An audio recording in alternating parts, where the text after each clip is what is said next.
You've been giving her everything that she asks for, being the perfect supportive partner, always available when she needs you. So why does it feel like you just become her roommate instead of her lover? If you're wondering, how the hell have I ended up in the friend zone with my own wife or my girlfriend, and most importantly, how to get out of it, this episode is here for you.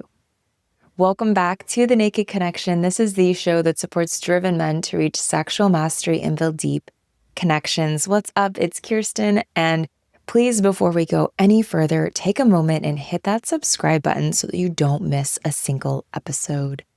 Today, we are diving into a question that honestly breaks my heart a little bit because I know how many of you are experiencing this exact situation. I want you to know, if you're feeling like you're in the friend zone with your wife or your long-term partner, you are not alone. This is actually one of the most common dynamics that I see unfolding in long-term relationships. So we have a question today. I'm going to take a moment and read it from one of our listeners. This is from John. He says, I've been married for many years now, and your videos have helped me to open up. Thanks, John. I think I am in the friend zone with my wife, though. What can I do to turn things back around to the way they were before when we had sex all the time? Okay, John, first of all, thank you for your vulnerability and sharing this. And guys, if you're connecting with John's situation right now, stick around because we're going to break down exactly why this happens, how to prevent it, and most importantly, we're going to go over 4 powerful actions that you can take right now to start shifting this dynamic. Because here's the thing, the friend zone with your wife or your girlfriend is not a life sentence. It's really a pattern that can be changed. So knowing that, you guys, let's get some.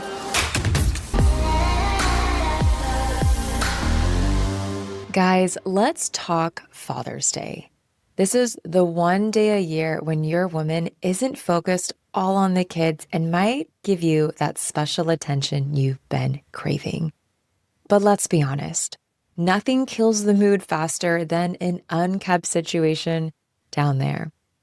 Enter Manscaped Beard and Balls Bundle, because whether you're trimming up top or tackling that undergrowth, you need tools designed for the job. The Lawnmower 5.0 Ultra handles your most sensitive terrain with skin-safe technology that helps reduce nicks when you definitely don't want them.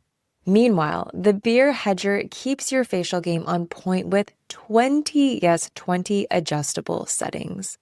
Both are waterproof, both have marathon battery life, and the lawnmower even comes with built-in lighting to illuminate those hard-to-see areas. Because when opportunity knocks, you don't want to be fumbling around in the dark. Join over 12 million men worldwide who trust Manscaped and use code NAKED15 for 15% off plus free shipping at manscaped.com. This Father's Day, make sure you are ready for whatever comes your way.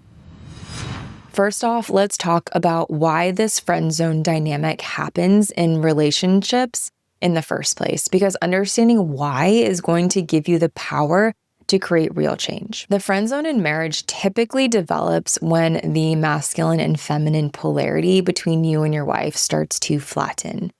And I know that those might be like woo-woo-y buzzy words, but what I mean by this is that over time, many couples begin to operate more like roommates or business partners rather than lovers. You're coordinating schedules, you're managing kids, you're handling finances, you're dealing with household logistics, and maybe even you might actually be legitimate business partners. So the sexual tension and the romantic connection get lost in the weeds along the way. So here's what's really happening underneath the specifics of that surface level content. Your wife or your girlfriend has begun to see you primarily as a provider, a helper, a friend, rather than her lover. You've become predictable. You've become, frankly, neutral to her. And I know that that can hurt to hear. But I need you to understand that this isn't about you being inadequate or wrong. This is about patterns that develop gradually over time.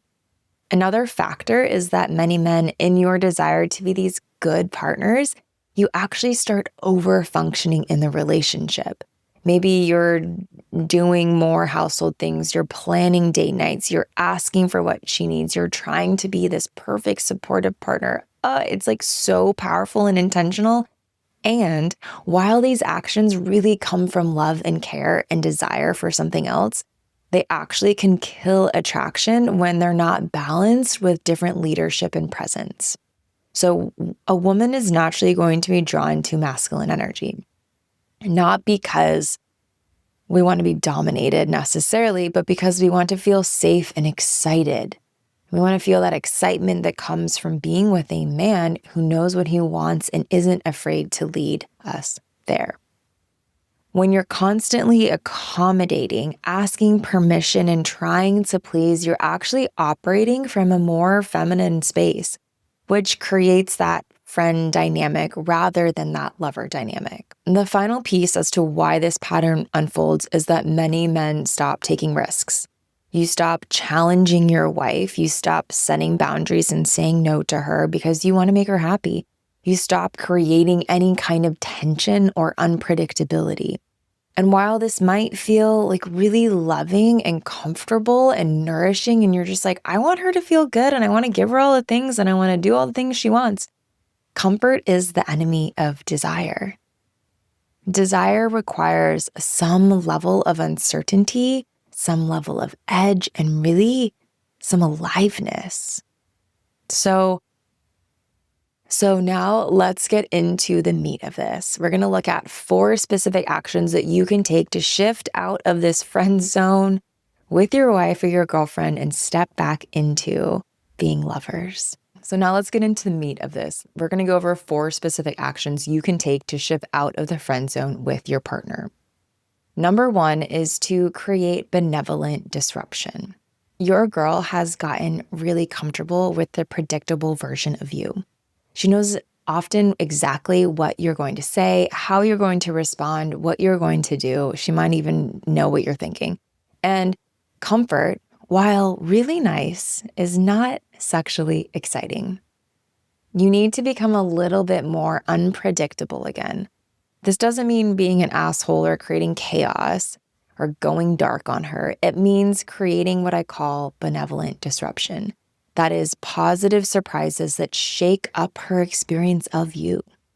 This could look like coming home from work and instead of asking her how her day was, walking up to her, looking her in the eyes and saying, "You look incredible right now."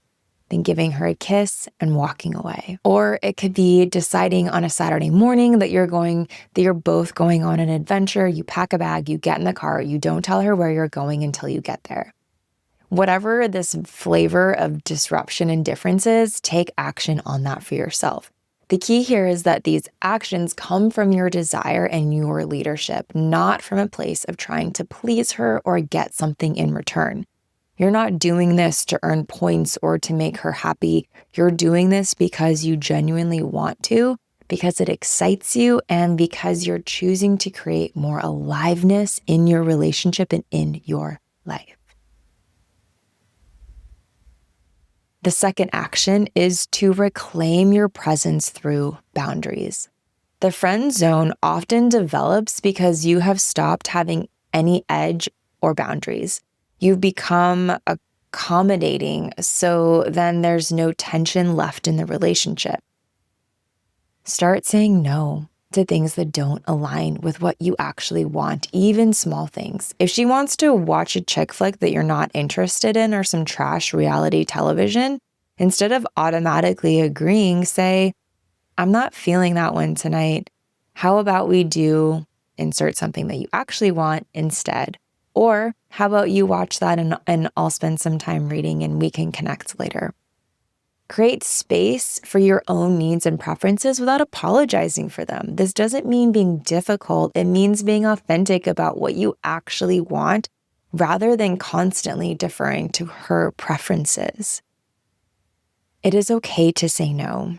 It is okay to offer a hard truth instead of hiding behind a lie of what you really don't want to be doing. Also, resist the urge to be available 24/7 for every conversation or request. If you're in the middle of something important to you, it is okay to say, I want to give you my full attention. Can we talk about this in an hour when I'm finished with what I'm working on? You see, when you engage in communicating in that kind of a way, you're not dismissing her. You're pausing, turning towards her, and letting her know when you will be available to fully show up for her. Because what she really wants is for you to fully be present, not this like half-assed, I'm listening, but I'm still kind of like off in this work situation. Start establishing boundaries for yourself.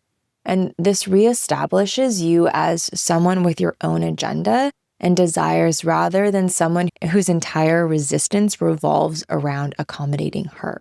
Both of these alternatives are going to focus on really reclaiming more of your leadership and more boundaries rather than withdrawing emotional support, which maintains connection while establishing polarity. Action number 3 is about reclaiming your sexual desire without apology. Here's something that might be uncomfortable to hear.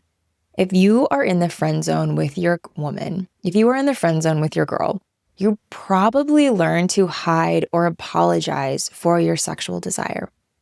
You've made your sexuality something that only exists when she's in the mood or when the timing is just so right. And this is absolutely killing your presence as a man. You see, your sexual desire for your woman is not something to be ashamed of or to negotiate. It's actually one of your greatest gifts to her. That is this incredible woman who still turns you on after all of these years or all of this time. So here's what you do. Start expressing your desire directly and without apology. Now, this is not in a demanding way, but in a way that's clear and confident. It's almost like matter of fact. It's not coming with a need or neediness, and it's not coming with like rude and abruptness. It's like, this is my reality. This is true. Take it or leave it. So instead of hinting around or waiting for that perfect moment, try saying something like this. I've been thinking about you all day and I want you tonight. Then you kiss her and you walk away. You don't wait for her to respond. You don't negotiate. You don't explain yourself. You just state it as the reality, as the fact that it is, and you continue on.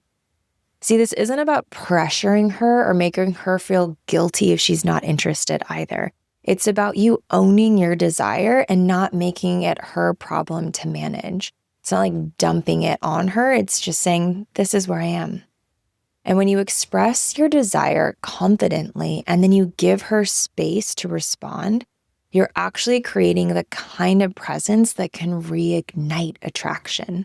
You're claiming it and you're creating the space. You're claiming it, you're giving her time and space away to settle into it.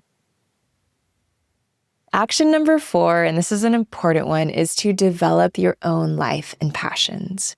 This is probably the most important action that you can take when you're in the friend zone, and I think a lot of people get it wrong. A lot of men get it wrong here. When you're in the friend zone with your woman, the solution is not to focus more on the relationship or try harder to please her. The solution is to actually become more interesting and fulfilled as an individual man. So think about it. When you first met your woman, you probably had your own interests, your own goals, your own social life, your own things going on.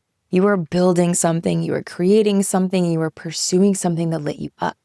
And over time, many men in long-term relationships, you gradually give up your individual pursuits in effort to make space to make your woman and your family your entire world. And this isn't to say, leave the woman, leave the family. This is to say, remember who you are along the way. So while this might seem loving what you've been doing, it actually makes you less attractive because you become dependent on her for your sense of fulfillment and identity. And it's possible that she has done the same. And so there's kind of been this merging, and now there might be elements of dependency on one another to find fulfillment and identity in your life. And that muddies the waters in terms of sexual desire.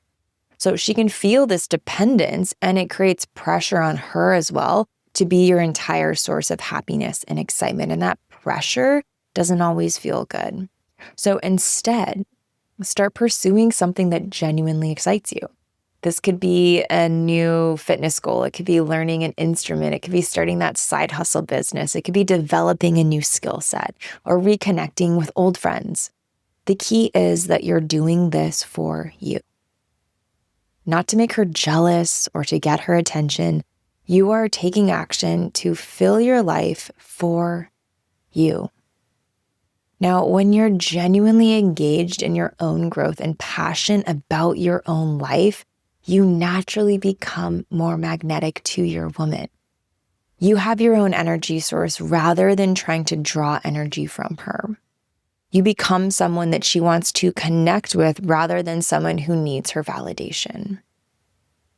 So now, for those of you who are not in the friend zone, but want to make sure that it never happens to you, here is how to prevent it. Don't stop being willing to disappoint her. I know that sounds harsh, but hear me out.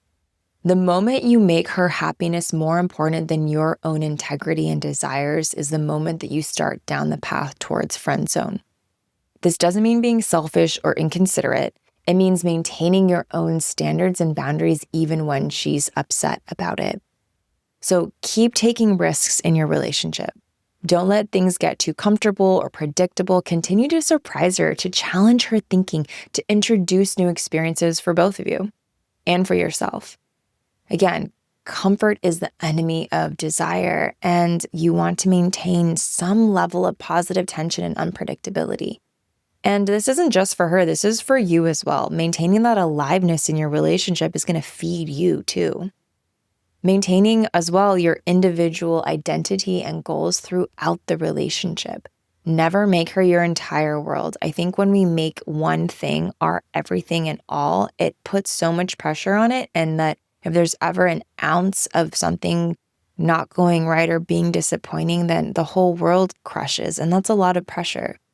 Not just looking at this in the sense of like putting the pressure, your everything on your woman. The same can be true with putting your whole identity, your whole world on your job, or your whole identity, your whole world on just being a father.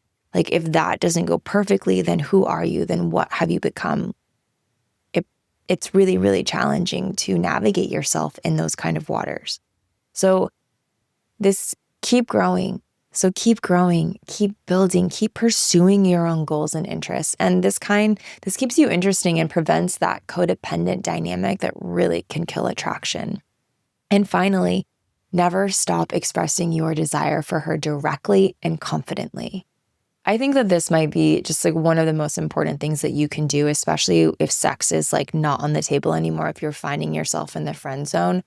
Don't let your sexuality become something that you negotiate or apologize for or feel like you have to hide. Your desire is a gift, so treat it that way. So for John and all of the guys that are listening who are experiencing this same friend zone dynamic with your woman, please know that the friend zone in marriage and in relationships is not permanent. It is a pattern, and patterns can be changed. But they require you to be willing to disrupt the comfort zone that you have created. And even if it feels scary at first, still take that step forward. Because the reality is that in order to get out of that comfort, you're going to have to do uncomfortable things and know that you might receive some resistance because your counterpart, your woman, is in the same comfort as you. Know that your woman is with you because at some point, you excited her, and that capacity for excitement is still there. It's just been buried under years or months of predictable patterns and over-accommodation. So by implementing these 4 actions that we reviewed today and maintaining your own individual strength and purpose, you can completely regain that attraction and that desire. If this episode has been helpful, please hit that subscribe button and share it with a friend who might need to hear this message. And if you have your own questions or stories that you would like me to address on the show, please head on over to thenakedconnection.com/question and submit them. This is Kirsten, and until next time, let's get some. Thank you so much for tuning in to this episode of The Naked Connection. Be sure to subscribe so you don't miss another episode. Trust me on this, your sex life and that special someone in your life will thank you for it. And if you really love the show, please take a moment and leave a 5-star review or a written review and let me know what you think. It would mean so much to me and this show. Until next time, happy connecting.